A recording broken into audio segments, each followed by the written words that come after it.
Ah yeah, it's on. What have I got myself into?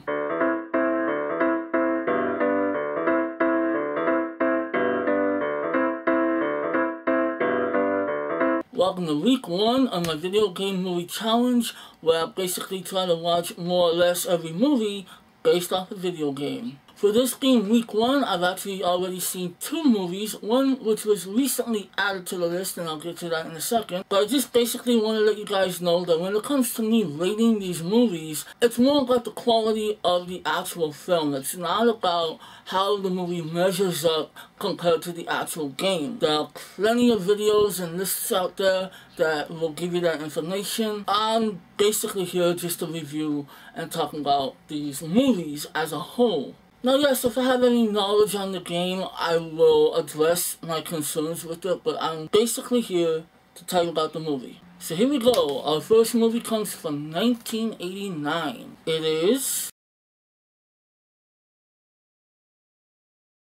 The Wizard. Now this is the movie that was recently added to the list. I had a couple of people saying that I should include it, and at first I was on the fence because it's not technically based off a video game, but it's more of a movie about video games, or actually about Nintendo and its products. And I'm sure that producers till this day will continue to defend the film and say that it's not just about video games, it's about family and there's a deeper meaning. Yeah, and after you stop kidding yourselves, realize that no one gives a shit about the story and it's just an overlong Nintendo ad. Let's be honest. It's so true. I remember seeing this movie as a kid and I didn't give a shit about the story. I just wanted to see footage of the games that my family and I could not afford at the time.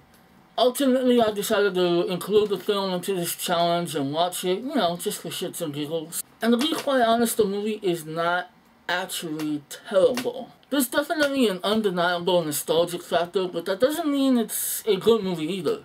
It's really corny, kind of cheap, and some of the main characters are kind of dicks. They only care about themselves. Mainly Fred Savage's character, because even though he's a kid, he basically takes his mentally challenged brother and kidnaps him, and they run out to California so they can play video games at Universal Studios. The tone of the movie is very silly, and even when it deals with the dramatic moments, it just doesn't feel right. But yet somehow, it's watchable. And laughable. Very laughable. I mean, seriously, if you've seen the movie, who can forget? I love the Power Glove. It's so bad. Not much else to say about this one, so I'm just gonna give it a 2.5 out of 5. And of course, we move on from this silly 80s cheese fest, which was only made to promote Super Mario Bros. 3, to our second movie and first official one to be based off a video game. The Super Mario Bros. Movie. Yeah. Really, what was the purpose of making this movie other to insult the fans and to seemingly curse all films based off of video games? Chances are, if you're into gaming at all, you've played a Mario Bros. Game. Hell, pretty much everyone knows about the Super Mario universe in some way, shape, or form. And anyone with common sense or taste would know that there's no logical way of making a live-action movie based off that material. Yet in 1993, a group of mentally challenged folks with money tried and failed. The movie has a very little resemblance to the Mario Bros. Universe. It's too dark, it's too messy, the movie sucks, let's face it. Not to mention it's ruined a lot of people's childhoods. Yet, some people actually like this movie. I was never one to actually see the full movie as a kid. I remember seeing bits and pieces of it on HBO wondering, why is Detective Eddie Valiant dressed like Mario? I just remember being bored and confused as a kid, and I would actually change the channel because I would be too embarrassed to have my parents walk in on me watching this mess as if this was some kind of porno. And now that I've finally seen this film in its entirety, I can honestly say that it's a bad film, yet there's a certain 90s tone to it. The sets and the special effects are actually kind of creative, you know, even though they have nothing to do with the game.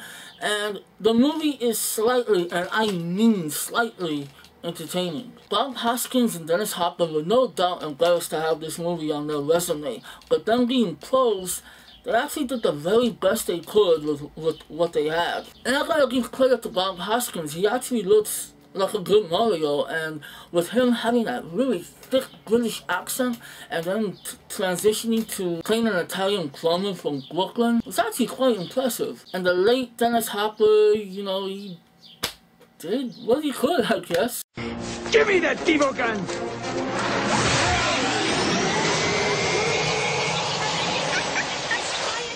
What is this? My gallbladder. Monkey! Oh yeah, that guy was special. As for everyone else, forget it. John Leguizamo, how his career expanded is beyond me. And Samantha Mathis was cute, but holy Christ, was there an auditioning process before making this movie? As for the supporting actors, shit, they're dreadful. This is a kid's film, no doubt, but is there any possible way that they actually understand what's going on? The movie makes absolutely no damn sense.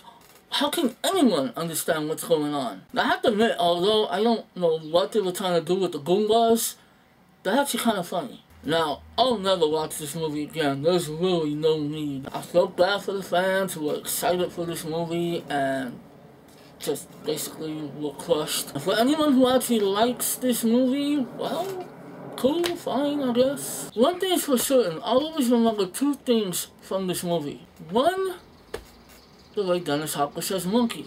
Monkey! And two, that silly version of Walk the Dinosaur.